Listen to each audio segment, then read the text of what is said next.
प्रणाम गुरुदेव। गुरुदेव, यहाँ पे एक साधक का प्रश्न है कि मैं 20 साल से ओशो को सुन रहा हूँ और कभी कभी मैं ध्यान भी करता हूँ, लेकिन ओशो की बातें मुझे विरोधाभास लगती है।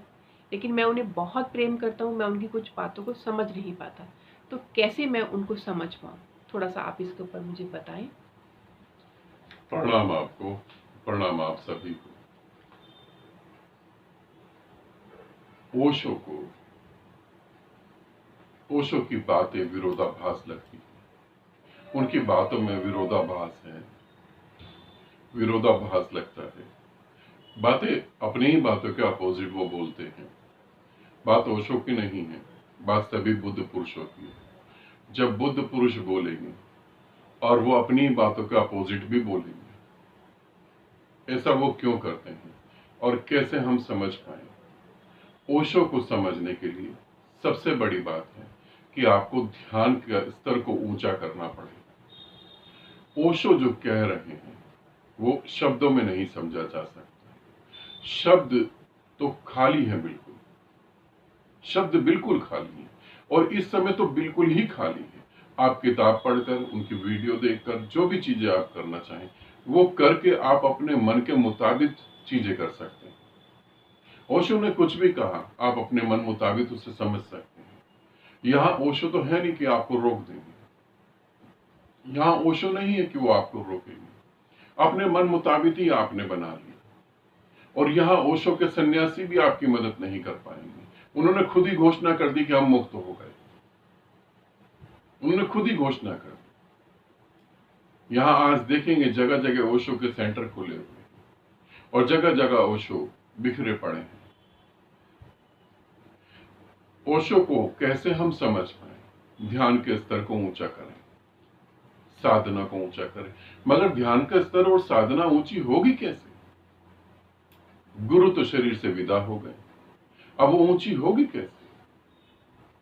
बहुत सारे ओशो के सन्यासी हैं, बहुत बड़े बड़े आश्रम खुले हैं, वो आपकी मदद करेंगे। प्रश्न उठता है, क्या उनके पास कुछ ऐसा है कि वो मदद करेंगे? सही मायने में जिन ओशो के सन्यासियों को ज्ञान प्राप्त हुआ उनका तो कुछ वैल्यू ही नहीं है, उनका तो लोगों को पता ही नहीं। वो बहुत स्ट्रगल कर रहे हैं अपने बारे में कि लोगों को बताएं, मगर लोग वहां तक पहुंच ही नहीं पा रहे। कैसे आप ओशो को समझेंगे और कैसे ध्यान के स्तर को ऊंचा कर लेंगे? ओशो ने कभी एक बात कही थी, किसी न्यूज चैनल ने उनसे बोला कि हम आपके प्रवचन अपने न्यूज चैनल पे चलाना चाहते हैं। ओशो ने कहा था कि जब भी मेरे प्रवचन आप चलाएं या मेरी वीडियो चलाएं, तो जो मैंने बात कही है वो पूरी ही चलाएं, क्योंकि अगर बीच में से कोई बात आपने उठाकर दे दी तो सब भटक जाएंगे। आज आप देख लें क्या हो रहा है। आज पूरी बात तो आपके हाथ में आती नहीं है, बीच में से कहीं से किसी ने कुछ भी दे दिया और आप उसे ही सत्य मान लेते हैं।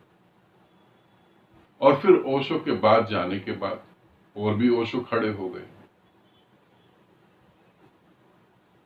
अब ये जितने भी ओशो खड़े हुए हैं, ओशो के जाने के बाद संस्थाएं खुल गई हैं, और बहुत सारी संस्थाएं जिन्होंने ये दावा करा, मैं ओशो का भाई हूं, मैं ओशो का चाचा हूं, मैं ओशो का मामा हूं, जो ये दावे कर रहे हैं वो भी खोखले दावे हैं।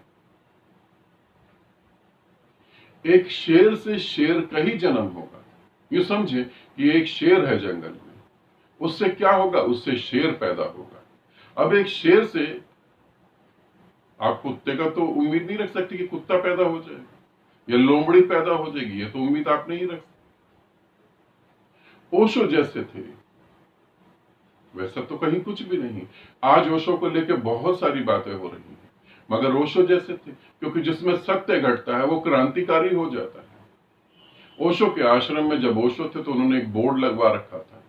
उस बोर्ड पे बड़े बड़े अक्षरों पे लिखा था, कुत्तों का और नेताओं का अंदर आना सख्त मना है। आज वो बोर्ड कहीं नहीं है, और किसी भी ओशो के सन्यासी के आश्रम के बाहर ऐसा कोई बोर्ड नहीं है, ऐसा कोई बोर्ड नहीं है। ओशो ने काम वासना पर इतना खुलकर बोला, आज कोई नहीं बोलता। ओशो के नाम पर अपनी संस्थाएं खोल रखी हैं, मगर नहीं, संस्थाओं में बताया जाता है प्याज ना खाओ, लहसुन ना खाओ, ये ना खाओ, वो ना खाओ, शराब नहीं पियो। आज तुम ओशो को समझोगे कैसे? और कैसे ओशो को पकड़ के तुम साधना करके ऊपर पहुंच जाओगे? कैसे पहुंच जाओगे? तुम सिर्फ जीवन का समय खराब करोगे। आज YouTube पे ओशो को लेके बहुत कुछ है।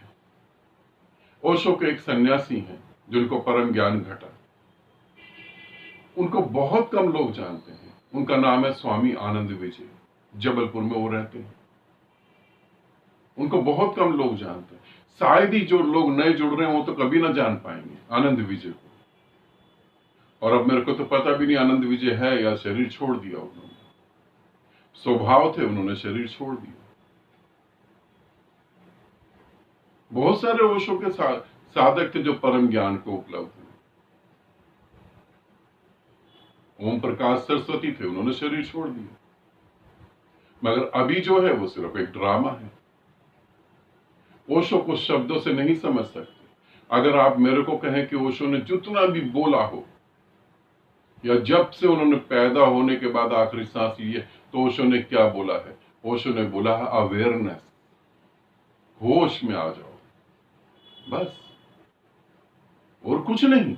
होश में आ जाओ। और सारा कुछ करवाने का तरीका है कि कैसे तुम होश में आ जाओ। ओशो ने जो करवाया वो पहले तो तुम्हारे भीतर जो जानवर बैठा है उसको बाहर निकाला। अब ये संसार इसे ही स्वीकार नहीं कर पाया कि जानवर को बाहर कैसे निकाला। आज कौन ओशो का सन्यासी जो सन्यास दे रहा है वो कहां कहता है कि कोई काम वासना से मुक्त? नाचो गाओ, थड़े पे ध्यान करो, ओशो का प्रवचन सुनो, पहुंच जाओगे। कभी नहीं पहुंचोगे। हम बुद्धों को, जो बुद्ध होते हैं वो तो समझ ही नहीं पाते। हम बुद्धों को वो समझते हैं जो हमें समझाया जाता है, वो भी वो लोग समझाते हैं जो बुद्ध नहीं है। बुद्ध ने बोला विपस्सना करो, तुम पहुंच जाओगे।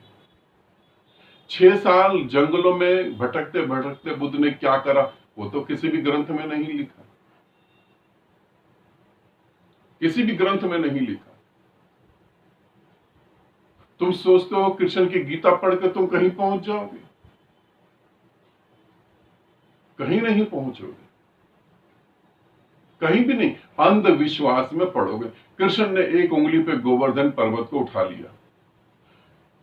फिजिकल वर्ल्ड में यह पॉसिबल ही नहीं है कि एक उंगली पर कोई पर्वत को उठा सके। एक उंगली पर 10 किलो का वजन नहीं उठाया जा सकता, चाहे वो नारायण ही क्यों ना हो। मगर तुम्हें जो बताया गया वो हकीकत नहीं है। रामायण पढ़ लो कितनी भी, तुम राम को नहीं समझ पाओगे, क्योंकि समझने के लिए वो स्तर चाहिए। राम ने सीता को घर से निकाल दिया जब वो गर्भवती थी। तुमको तो यही पता है ना। इसके पीछे क्या था कि धोबी ने कहा था और राम ने मर्यादा के कारण सीता को निकाला। राम जो सीता के लिए लड़े, राम ने जो सीता के लिए रावण को मारा, इतने राक्षसों को मारा, उससे इतना प्रेम करते थे और मर्यादा के लिए सीता को छोड़ दिया। यहां थोड़ी बुद्धि हो तो सोच सको कि वो आदमी जो अपनी पत्नी को इतना प्रेम करता हो, तुम ही अपनी पत्नी को इतना प्रेम करते हो कि कोई किडनैप कर ले, उससे तुम लड़ मरो, सब कुछ करो, उसे मार के अपनी पत्नी को वापस ले आओ, और किसी धोबी के कहने पर तुम अपनी पत्नी को छोड़ दो, वो भी जब वो गर्भवती हो, वो भी जब वो गर्भवती हो।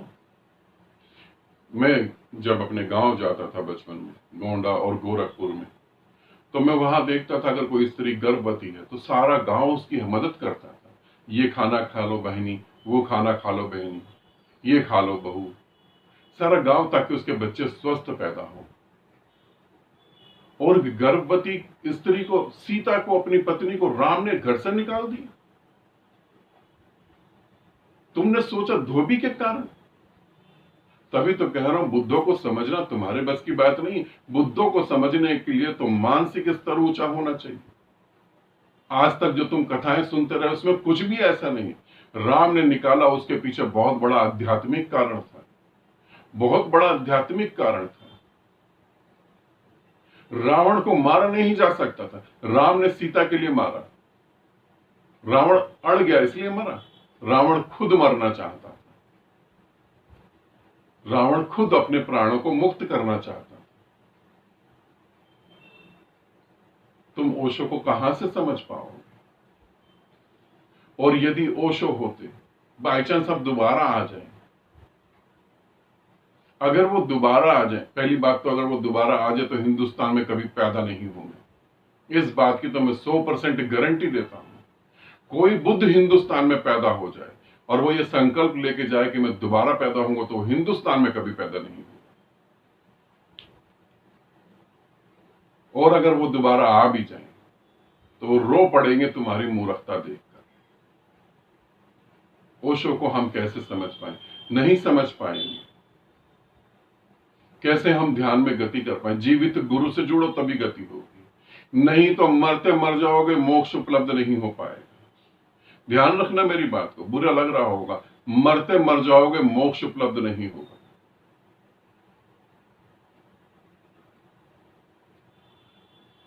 ओशो का शरीर सिर्फ एक मात्र कपड़ा है, उसने बदल दिया।